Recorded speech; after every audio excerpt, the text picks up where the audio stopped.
Hello, my name is Rachel Lewis, and this is Understanding How the Pony Express Impacted Modern-Day Communications and Delivery Services. Great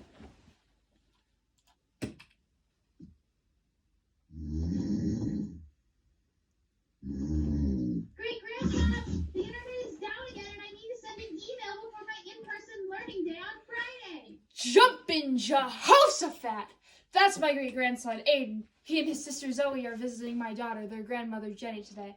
Dang it, since they've gotten me this Alexa talking box, I've known not a moment of peace or a good nap. Email, shmeemail. Back in my day, mail came with the mailman. Speaking of mailmen, did you know that my great-grandpa was a rider for the Pony Express? He had great courage and determination. At about 20 years of age, my great-grandpa wasn't the youngest rider to join the Pony Express by far. I believe he told me the youngest fellow was around 11 years old, about my Aiden's age. Talk about your child labor, but back then, things were very different. Oh, how I love to hear great-grandpa's stories. The gold rush in 1848 is when it all started. Families would pack themselves up and head down the Oregon Trail to the west in hopes of striking gold and getting rich.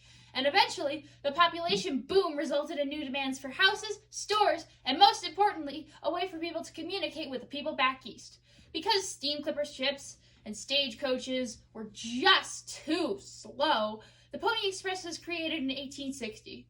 Though the Pony Express was a novel concept for its time, it wasn't openly accepted by everyone. Native Americans in the region were surely confused and at times threatened by this great migration of people through their land. The riders were usually young orphans. The posters would usually say, "Young, skinny, wiry fellows must be expert riders willing to risk death daily. Orphans preferred." Imagine a job posting like that today. It wouldn't happen. The Pony Express founders, a brilliant trio, had the genius idea to deliver mail on horseback. William H. Russell was the deal maker and eastern rep of the freight company. He worked out of the big cities like D.C. and New York. William B. Waddell was the money man, the financier out of Lexington, Missouri, and Alexander Majors was the guy on the ground. He organized and oversaw day-to-day operation. He was an experienced freight wagon driver and knew the land, animals, and men. The Pony Express was used for the Union to keep in touch with California during the Civil War. Eventually, the Pony Express sent both the letter advising California not to break away from the Union and President Abraham Lincoln's inaugural address. The Pony Express was preferred by the Union because it took a more northern route and avoided Confederate interception, which was a problem with some of its competitors, which took a more southern route. Pop, the kids are getting impatient and I need to look up the recipe that I'm cooking for dinner tonight. Okay, Jenny, working on it. Geez, these young whippersnappers are so impatient. Now, the riders had it bad, but the station hands were in the most danger. Native Americans would attack the stations. The famous attack on Williams Station that occurred on May 7, 1860, began when a couple of unprincipled riders kidnapped a couple of young girls from the Powhatan tribe. They were already confused about what was happening on their land, and the kidnapping of their young girls had to be the last straw. I kind of understand how they felt. Many times I just want to smash this Alexa unit to bits when it startles me awake from my naps. I don't like the territory being invaded any more than the Native Americans did. I love them and all, but this is great-grandpa's territory, and I'd be pretty upset too if somebody kidnapped my family. Riders were paid well for their bravery. They could make as much as a skilled blacksmith. The trails consisted of 190 stations. Relay stations were spaced about 10 to 20 miles apart, allowing riders to change to fresh horses quickly. Home stations were spaced a little bit further apart, between 75 to 100 miles away from each other. This was where riders could rest, and those stations were better equipped than relay stations. The home stations could hold a few riders as station keepers and a few stock tenders. Typically, the horses would only be stabled a few feet behind where the riders slept, so like the sound Old Town Road says, they had the horses in the back. My great-grandson and I just loved that song.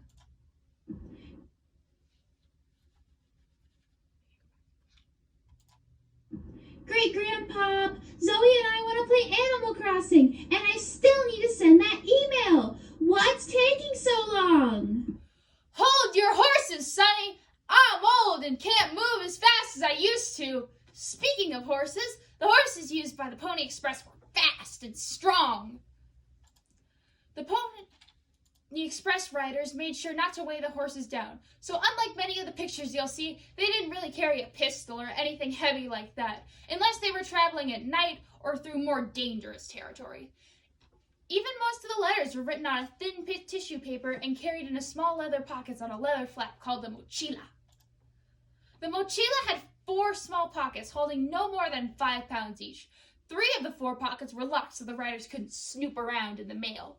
1 pocket was left open to carry the mail that might be delivered along their route to the next station, and their time schedule to be filled in at each home station. Not too unlike modern-day delivery services where schedules are carefully planned and monitored through GPS technology. Some of the riders didn't even wear shoes. Most riders were skinny, young men, weighing between 100 and 120 pounds. They looked more like precursors to the modern-day horse jockeys than cowboys. This fellow, who performed in the Pony Express history in Buffalo Bill's Wild West show, was very fashionable in his thigh-high boots. Who knew my great-granddaughter Zoe would be sporting the same footwear in 2021? But in all seriousness, Buffalo Bill's Wild West show kept the nostalgia of the Pony Express alive many years following its collapse. However, the actual accounts of the riders in the show might not have been entirely accurate. These riders just were not your average rootin' tootin' cowboys. However, riders were very dedicated. A rider by the name of William Fisher rode through a horrible snowstorm. At Camp Floyd, the men there told him to wait out the storm. William said, "No, the mail must go through." He eventually got lost, sat down against a cedar tree, and began to fall asleep. Fortunately, a rabbit ran across his legs and woke him up before he froze to death. Now, I know this story because I am William Fisher's great-grandson. Oh, we haven't been properly introduced. I am Dr. William Fisher, a NASA astronaut and mission specialist on the Space Shuttle Discovery in 1985. An interesting fact here, I carried a letter describing my great-grandpa's story to space with me during my 1985 mission. My great-grandfather and I shared the same spirit of courage and persistence. Had I lived at the time of the Pony Express, I would have been a rider just like my great-grandpa. The Pony Express only lasted from April 3rd, 1860 to early November 1861. But in that time, the Pony Express traveled the equivalent of 24 times around the world with over 34,000 letters delivered and only 1 mochila lost. Nowadays, the Pony Express is viewed as a failure, a financial flop, for a number of reasons. The invention of the transcontinental telegraph made it much easier to send messages across the continent. It was no longer necessary for a rider to endure dangers to take messages from east to west and vice versa. That message could now just go over a wire. But in truth, the service was just too expensive. It cost $5 to send a half-ounce letter across the continent, which today is equivalent to $155.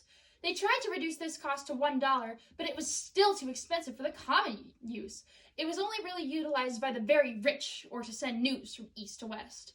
Modern-day delivery services learned one thing from the failure of the Pony Express. It's do not price customers out of your service. Amazon capitalizes on its Prime membership to make delivery of products extremely affordable by all. Geez, even I'm an Amazon Prime member. Author Charles River Editor said something like the following about the Pony Express.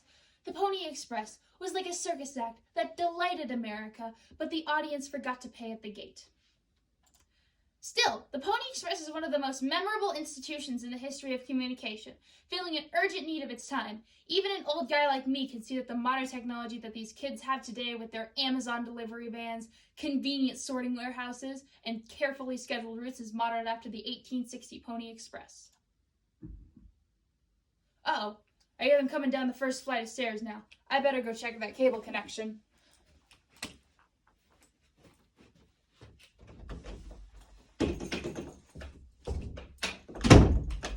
It's all good, Aiden. Just as I suspected, it was just a loose cable.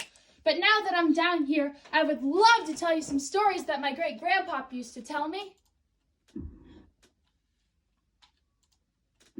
Okay, I guess. Grandma Jenny just got the internet back for a recipe, so I guess we have a little time before dinner. And I guess Animal Crossing in the email can wait until after dinner.